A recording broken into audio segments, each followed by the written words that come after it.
morning, everyone. Welcome to LT's Hobby Farm. I'm Tammy. I'm going to show you how to make some zucchini bread today. We are in the middle of our harvest. We are having cucumbers and zucchinis coming out of our ears, so you'll see videos on the page for my making pickles, making pickle relish. I'll probably be doing some fried zucchini that we actually tend to use for zucchini parmesan instead of eggplant parmesan. All kinds of cooking things. Today I'm going to do some zucchini bread. You start with 4 eggs, 2 cups of sugar, and 1 cup of vegetable oil.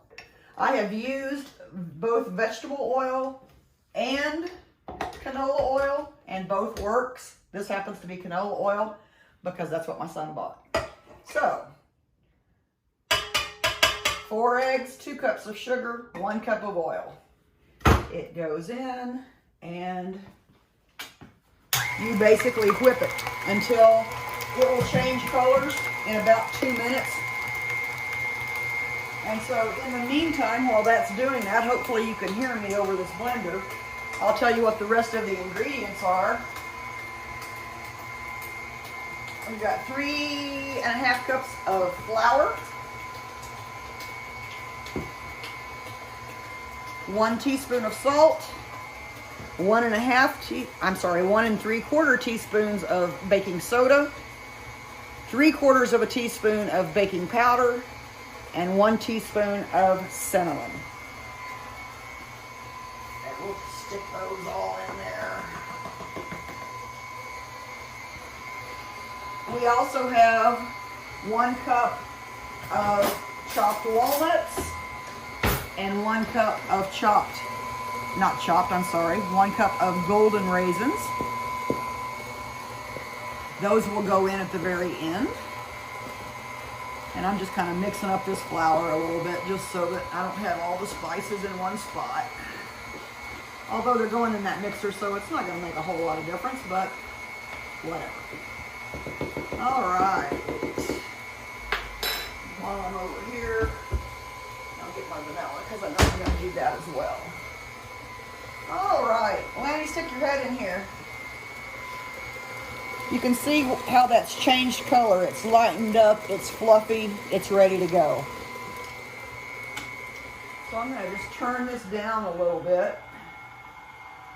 And at this point, you're ready to add your flour and your zucchini. But what you want to do is you want to alternate it.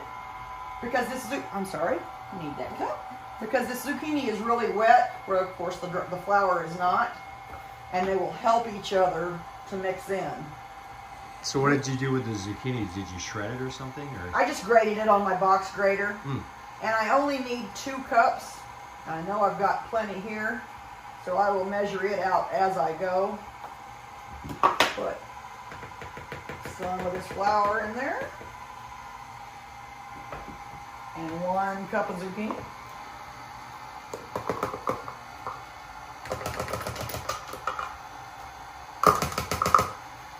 Get another cup of zucchini ready.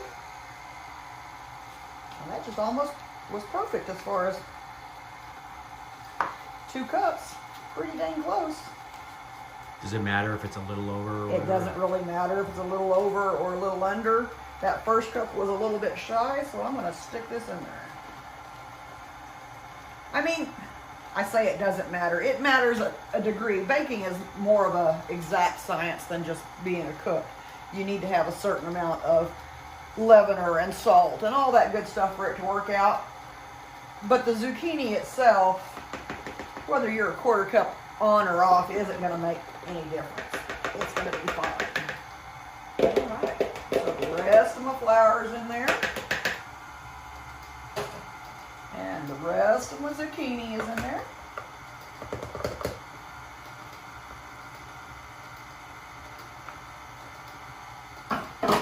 Now I'm going to add a teaspoon of vanilla.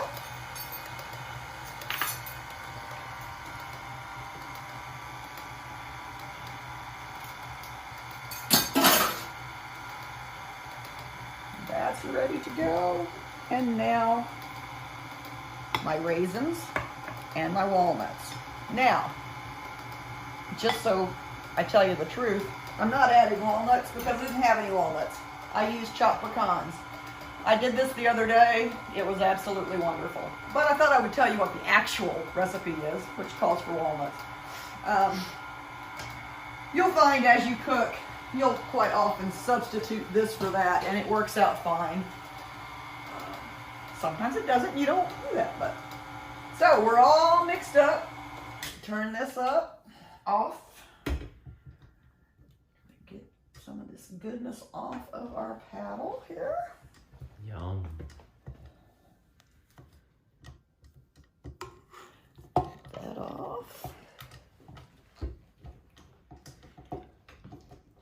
There we go. Turn it the right way and it comes right off. It's amazing how that works. By the way, that's a KitchenAid mixer. Very nice mixer. And then you'll see there might be a little bit of flour along the edges that isn't quite worked in or whatever. Just give it a stir. There might be some on your little attachment here. Just stir it in and it's ready to go. All right. Now, your oven is preheated to 350 degrees. And this will make 2 loaves of bread. So I've got my loaf pans over here. Obviously greased and floured. This is one of my shortcuts. I do like to use the Baker's Joy in the aerosol can. It's flour and oil mixed together. I don't do a whole lot of things for convenience sake, but that's one of them. And I'm not really sure why I hate greasing and flouring pans. I think it's because that was always my job as a child. And I don't know. I don't like to grease and flour pans. Makes no sense to me, but it is what it is. But the Baker's Joy works wonderful. And if I absolutely have to, I can do it regularly, but I figure I'm doing enough things. One little shortcut isn't going to hurt anything. So you basically divide this mixture into your 2 pans. Again, doesn't have to be perfect, but the more even it is, the more even they're going to cook. Okay, set this over here for a second. And I notice that I dribbled a little bit on the side of the pan there, so I'm going to wipe that off real quick.